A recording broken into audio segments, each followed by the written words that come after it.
এতগুলো দিছি দিয়ে মনে করেন ধানের কষি আইব, বাচ্চা বেশি দিব মানে গাছ বেশি হবে, তাহলে বেশি হলে ধান ফলন বেশি হবে। প্রিয় দর্শক, আপনারা দেখতে পাচ্ছেন এখানটায় সারের যে মিশ্রণ, সেই মিশ্রণটি করা হচ্ছে। তো এখানটায় যা মিশানো হচ্ছে আপনারা একটু দেখতে পাচ্ছেন যে পাউডারের মতো যে উপাদানটি, সেটি হচ্ছে জিপসাম। এর সঙ্গে জৈব সার আছে, আর পাশাপাশি এখানে যে রাসায়নিক সারগুলো দেখতে পাচ্ছেন, এখানটায় রয়েছে এমওপি সার অর্থাৎ লাল সার, ডিএপি সার আর ইউরিয়া সার। এর সঙ্গে যে খাদ্য উপাদানগুলো দেওয়া প্রয়োজন, এই খাদ্য উপাদানগুলো এখানে মিশানো হবে।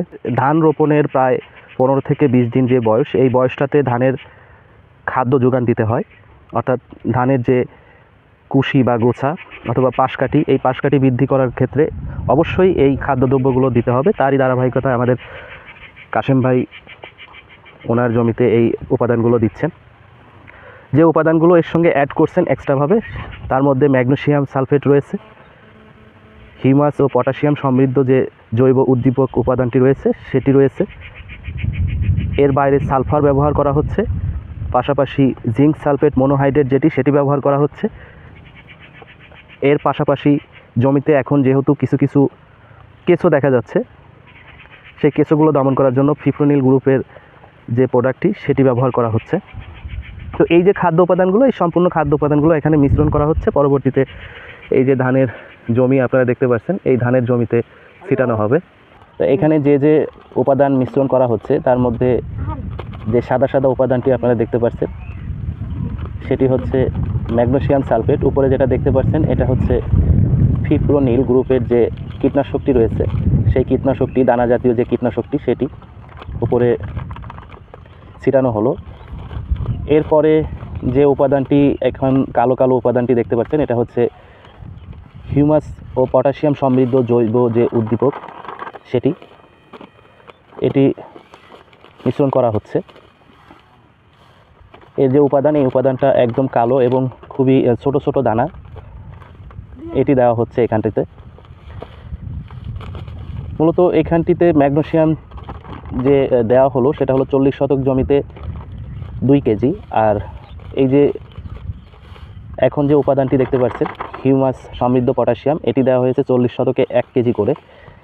আর ফিপ্রোনিল গ্রুপের যে কীটনাশকটি সেটিও দেওয়া হয়েছে 40 শতকে 1 কেজি করে।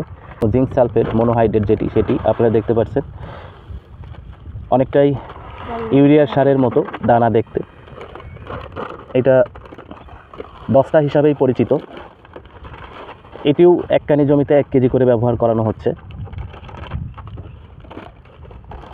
তো এই যে প্রোডাক্টগুলো, এই প্রোডাক্টগুলোর ম্যাক্সিমাম প্রোডাক্টই মিমপেক্স অ্যাগ্রোকেমিক্যালস লিমিটেডের ব্যবহার করেন। ধানের সবথেকে মুখ্য প্রয়োজনীয় যে উপাদানটি সেটি হচ্ছে সালফার। আপনারা দেখতেই পাচ্ছেন মিমপেক্স অ্যাগ্রোকেমিক্যালস লিমিটেডের মনোবিট যেটি, সেটিও এখানটাতে যোগ করা হচ্ছে। আমাদের আবুল কাশেম ভাই দীর্ঘ সময় ধরে আমাদের মিমপেক্সের প্রোডাক্ট ব্যবহার করেন। ধরা যায় যে A to Z প্রোডাক্টটি আমাদের আবুল কাশেম ভাই ব্যবহার করে থাকেন। তো এখন যে উপাদানটি আপনারা দেখতে পাচ্ছেন মিশ্রণ করা হচ্ছে, এটি হচ্ছে মনোবিট। এটি এক কানিতে 2 কেজি করে মনোবিট দেওয়া হচ্ছে। অর্থাৎ 40 শতকের যে জমি, সেই 40 শতকের জমিতে 2 কেজি করে দেওয়া হচ্ছে। আপনারা দেখতে পাচ্ছেন যে যে মনোবিটের যে উপাদানটা, এই উপাদানটা অনেকটাই খয়েরি আকৃতির। আপনারা একটু লক্ষ্য করলে দেখতে পাবেন, এটি হচ্ছে মনোবিট। এটি কানিতে 2 কেজি করে দেওয়া হচ্ছে, অর্থাৎ 40 শতক জমিতে 2 কেজি করে দেওয়া হচ্ছে। তো এই যে উপাদানগুলো এখানটাতে ব্যবহার করার জন্য যে ব্যবস্থা নিচ্ছেন আমাদের আবুল কাশেম ভাই, তো এই সারগুলো আসলে ব্যবহার করে কতটা উপকৃত হয় সেই বিষয়ে আমি একটু কাশেম ভাইয়ের কাছ থেকে জানার চেষ্টা করব। তো কাশেম ভাই, আসসালামু আলাইকুম। ওয়ালাইকুম আসসালাম ওয়া রাহমাতুল্লাহ। আচ্ছা কাশেম ভাই, এই যে আপনি এতগুলো উপাদান ধানের জমিতে আপনি ব্যবহার করছেন, জি, এতগুলো উপাদান ব্যবহার করার সুফলটা কি?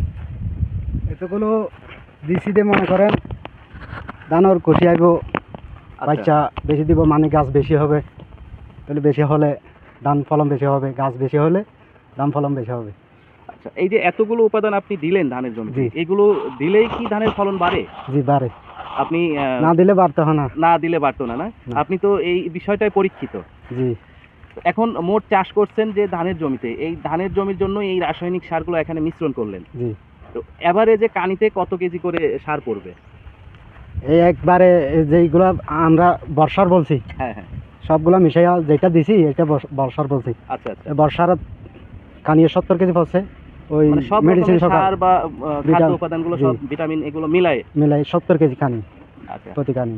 এখন এই যে ধানের চাষ, এই চাষ তো আপনি দীর্ঘদিন ধরে করেন, আপনার সঙ্গে আমার দীর্ঘ সময় ধরে পরিচয়। জি। আপনি এই যে রাসায়নিক খাদ্যগুলো কি আগে থেকেই দেন নাকি এই বছরই শুরু করলেন?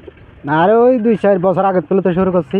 আচ্ছা, এর আগে তো দিলাম না, এর আগে তো দেন নাই। এর আগে দেই নাই। তো তখনকার যে ফলন কেমন হতো, আর এখন এই যে 2 বছর বা 3 বছর ধরে আপনি দিচ্ছেন, এই সময়টায় কেমন ফলন হয়? এর আগে যখন দেই নাই তখন ফলন হতো দে কানিয়ে 80 আরি আর 90 আরি 60 আরি 70 আরি। আচ্ছা, এখন দিচ্ছেন তো ফলন কেমন হচ্ছে? এখন যখন দিছি সবগুলা দিছি তখন হচ্ছে কানিয়ে 160 আবার 70 আরি চিকন ধান। আচ্ছা, আর মোটা দিলে হলে তো আরো ফলন একটু ফলন বাড়বে। একটু বাড়ে, হ্যাঁ, 200 পারে যায় আর কি, আচ্ছা 200 মতো হয়। আচ্ছা আচ্ছা। তো এখন মোট কতখানি জমি চাষ করছেন এই বছরে? এবছর করছি 8 কানি। 8 কানি। আগে তো আরো বেশ করতাম, এখন তো বিভিন্ন ধরনের কাজ আছে এর জন্য আচ্ছা, এখন কমাই ফেলেছি। ধানের চাষটা আগের তুলনায় একটু কমায় ফেলছেন। জি আচ্ছা আচ্ছা। তো ঠিক আছে কাশিম ভাই, আপনি চাষ করছেন আগে থেকে, আপনার সঙ্গে পরিচয়। তারপরেও এখন যেহেতু আপনি শুরু করলেন নতুনভাবে আবার এই বছরের চাষ জি শুরু করেন, আমরা শুরু থেকে শেষ পর্যন্ত আপনার সঙ্গে থাকবো, যতটুকু পরামর্শ দিয়ে সহযোগিতা করা যায় সেই চেষ্টাটুকু করব। তো কাশিম ভাই, আপনাকে ধন্যবাদ জানাচ্ছি আমাদের মিমপেক্স কোম্পানির যে প্রোডাক্টগুলো এগুলো ব্যবহার করার জন্য। আপনি ভালো থাকবেন, সুস্থ থাকবেন। আসসালামু আলাইকুম। ওয়ালাইকুম আসসালাম।